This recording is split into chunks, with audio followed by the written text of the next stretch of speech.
हरियाणा प्रदेश में अब घरों और स्कूलों की छतों पर लगी बिजली की हाई टेंशन तार जो भी जा रही होती हैं उनको हटाने की टेंशन खुद बिजली विभाग लेगा। हमारे साथ हरियाणा प्रदेश के बिजली मंत्री रंजीत चौटाला है जो इसकी जानकारी देंगे कि किस तरीके का ये पूरा प्रोजेक्ट रहेगा और किस तरीके से इसके खर्च का वहन जो है वो विभाग की तरफ से ही किया जाएगा। सर, क्या फैसला है? मैं एक आपसे क्लियर करूं, ऐसा अभी कोई फैसला नहीं हुआ। जी।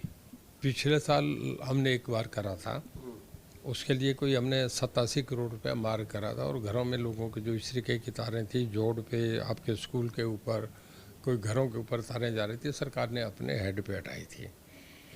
अभी हमारे पास कुछ लोगों की ऐसी सजेशन आई है, कुछ ऐसे इनपुट मिले हैं जिस पे हम सोच रहे हैं और करने का कोशिश कर रहे हैं कि इसे करा जाए। पर अभी इसमें जब तय हो जाएगा तो मैं इसमें डिटेल में आपसे बता सकूँगा। अंडर कंसिडरेशन है कि ऐसा लोगों की डिमांड है कि ऐसा फिर कर दिया जाए। देखते हैं पहले कितने। फेज में किस किस जगह इसका लाभ मिला था? पहले पिछले साल हमने करा है।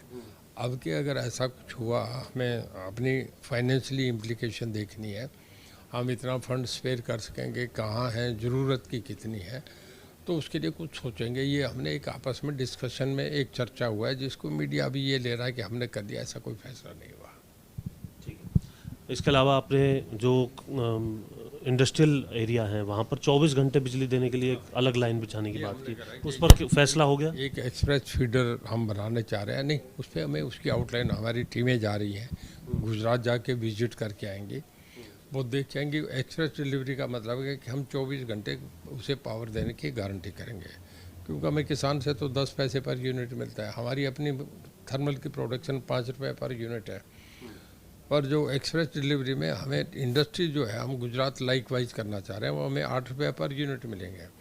बहुत इंडस्ट्री एसोसिएशन में जब हम गुड़गांव गए, फरीदाबाद गए, उनके साथ रिव्यू करा, सब लोगों को, RWA को बुलाया, इंडस्ट्रियस्ट को बुलाया, ग्रुप ऑफ बिल्डर्स को बुलाया, तो उन लोगों का ये था कि जनरेटर पे कई बार हमें महंगा पड़ता है, 13-14 रुपये पर यूनिट लेती है। उनकी एक सजेशन थी कि 8 रुपये से आप 9 रुपये कर लो, पर हमें 24 घंटे बिजली मिलनी चाहिए। उसके लिए गुजरात में एक्सप्रेस डिलीवरी इस तरीके के उन्होंने बना रखे हैं, स्टेशन, सीधी लाइनें बना रखी है जो केवल स्पेशली उनके लिए बनाई जाएंगी।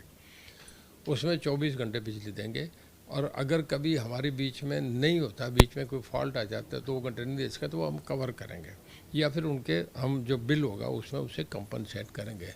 तो हमारी गारंटी होगी तो पुख्ता चीज़ होगी, उसका एक MOU टाइप का हमारा आपस का एडजस्टमेंट होगा, वो हम करने जा रहे हैं, ताकि हमारे, क्योंकि पावर में बहुत तेज़ी से हम आगे बढ़ रहे हैं, हमारी इंडस्ट्री बड़ी तेज़ी से बढ़ रही है, तो हम चाह रहे हैं कि लोगों को सब फैसिलिटीज़ दें ताकि जितनी इंडस्ट्रीज हैं सब हरियाणा में आएँ।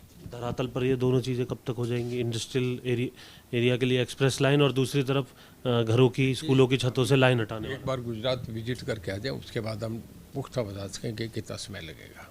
और हाई टेंशन हटाने वाले हाई टेंशन वाला भी हमें सीरियसली अंडर कंसिडरेशन है, ज़रा CM साहब से डिस्कस करना है।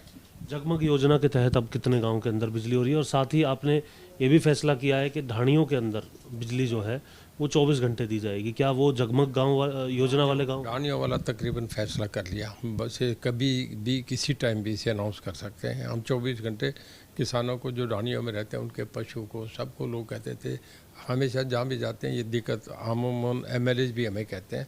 ढाणियों वाला ऑलमोस्ट हमने फाइनल कर दिया, जल्दी इसे अनाउंस करने जा रहे हैं, 24 घंटे बिजली देंगे। उसमें कौन सी शर्त, वो जगमग योजना वाले गाँव की शर्त रहेगी सर लागू उन गाँव के? हम कोशिश करेंगे सभी ढाणी कवर हो, कैसे उसमें जगमग भी छोटा पड़ जाएगा, हम इसे करना चाह रहे हैं सब लोगों को मिले।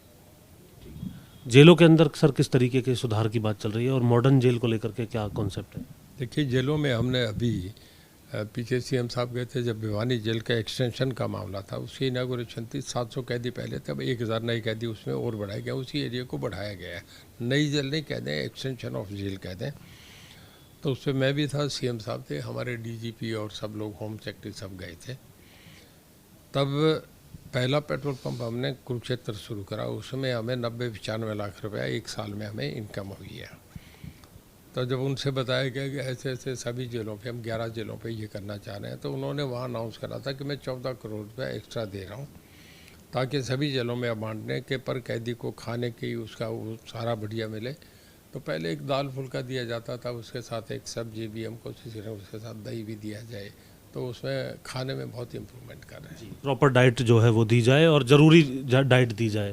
जेलों में हमारे बहुत सुधार हुआ है पहले तो एक मैं आपसे बताऊं, हमारी जेलों में कभी आज तक ये नहीं हुआ था। अक्सर दूसरी जेलों का हम सुनते हैं कि जेल में नीचे सुरंग करके कुछ कैदी भाग गए, कई जेलों में दीवार फांद के निकल के चले जाते हैं, रस्से से ऊपर करके कोई इतने कैदी भाग गए, या जब जेल से बाहर डेट पे लेके जाते हैं तो इनकाउंटर करके कैदियों को छुड़ा कर। हरियाणा में आज तक ऐसी एक भी घटना नहीं है।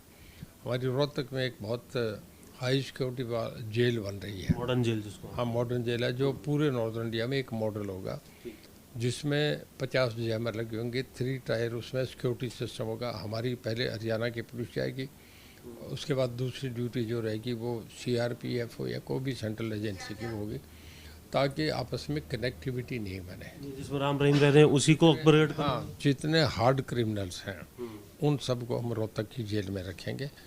वो उसमें सब एक्स्ट्रा फीचर्स जो नए हैं वो सब लेटेस्ट हैं, उसे वेल इक्विप्ड होंगे, स्पेशल कैदियों के लिए। स्पेशल कैदियों के लिए। ठीक है। इसके साथ साथ सर ताऊ देवीलाल की जयंती भी आ रही है, जजपा भी उसको अपने तरीके से मना रही है, इनेलो भी मना रही है। आपका किस तरीके का फैसला है इस जयंती को मनाने का? मैं हर साल उन्हें मनाया करता हूँ कि अपने घर लोगों को इनवाइट करता हूँ, उनके लिए उनके जन्मदिन के लिए लोग अपना श्रद्धा सुमन पेश करते हैं। उसके बाद जितने लोग आते हैं, मेरे यहाँ हज़ारों लोग आते हैं, सबका खाने वगैरह का प्रबंध करता हूँ।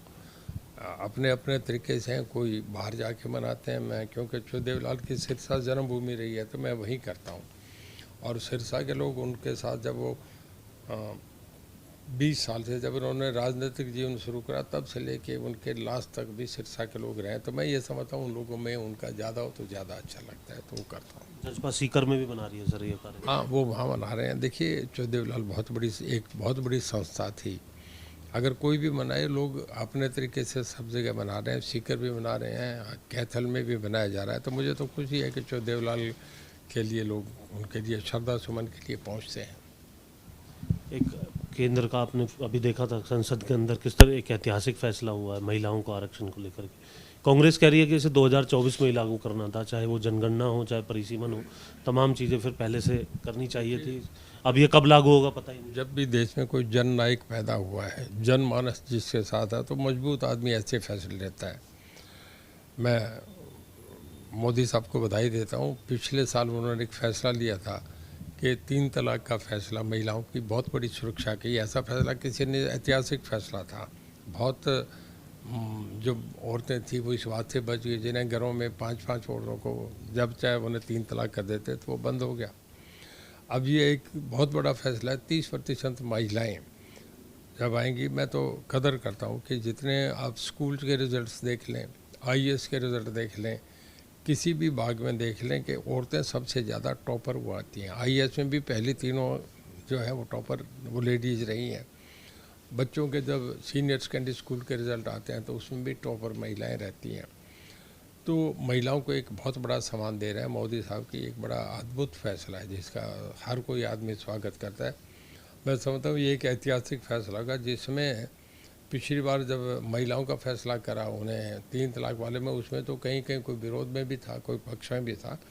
इसमें किसी की हिम्मत ही नहीं होगी कि इसका विरोध करे। लागू 24 में होना चाहिए कांग्रेस कह रही है। इसमें ऐसा है कि कुछ चीज़ें, मैं पॉलिटिकल साइंस का स्टूडेंट रहा हूँ, पहले लोकसभा पास करेगी, फिर राज्यसभा पास करेगी, फिर मेजॉरिटी असेंबली इसे पास करेगी, फिर प्रेसिडेंट के पास उनसे कॉन्सेंट मिलती है, तब जाके एक्ट बनता है। तो ये चीज़ें जो है ये प्रोसीजरल हैं, इनमें टाइम लगेगा।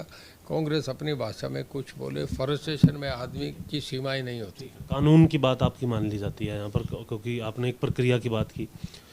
आपको लगता है कि हालांकि आप निर्दलीय विधायक हैं, लेकिन तमाम पार्टियां जिसमें भाजपा भी हो, कांग्रेस भी हो, जिन्होंने समर्थन किया वो भी हो, सैद्धांतिक तौर पर 33% की जो बात की जा रही है, कानून जब बनेगा बाद की बात है, लेकिन सैद्धांतिक तौर पर ज़्यादा से ज़्यादा महिलाओं को टिकट दे करके इसके समर्थन की बानगी दे 2024 में ही, आप इस बात के पक्ष में? देखिए, मैं ये समझता हूँ कि एक अच्छा फैसला होता है, उसके अच्छे नज़रिए से देखा जाए। बाकी जो आदमी जैसा महसूस करे वैसा अपना करता रहे। अगर उन्हें पार्टिसिपेशन मिलता है तो बराबर पार्ट है। बिना महिलाओं की दुनिया, कानून की बाध्यता में आने की उसके लिए क्या ज़रूरत है? अगर महिलाओं को सम्मान देना है तो पार्टी अपने स्तर पर भी फैसला कर सकती है इस तरीके। कोई भी पार्टी हो, आप क्या उन पार्टियों को क्या कहें? नहीं, ये तो पार्लियामेंट में बिल ला के पास करना पड़ता है, आप ऐसे थोड़ी। बिल में तो सर अभी बहुत टाइम की बात कही। नहीं हो गया, अब नहीं, अच्छा फैसला है। इसके लिए मैं समझता हूँ हर आदमी इसकी कदर करेगा। महिलाएं घर में, आपके घर में महिलाएं, बहन, माँ, हर एक के घर में है, हर आदमी अच्छा समझेगा, घर के मेंबर्स खुश होते हैं, पूरे घर की सपोर्ट मिलती है।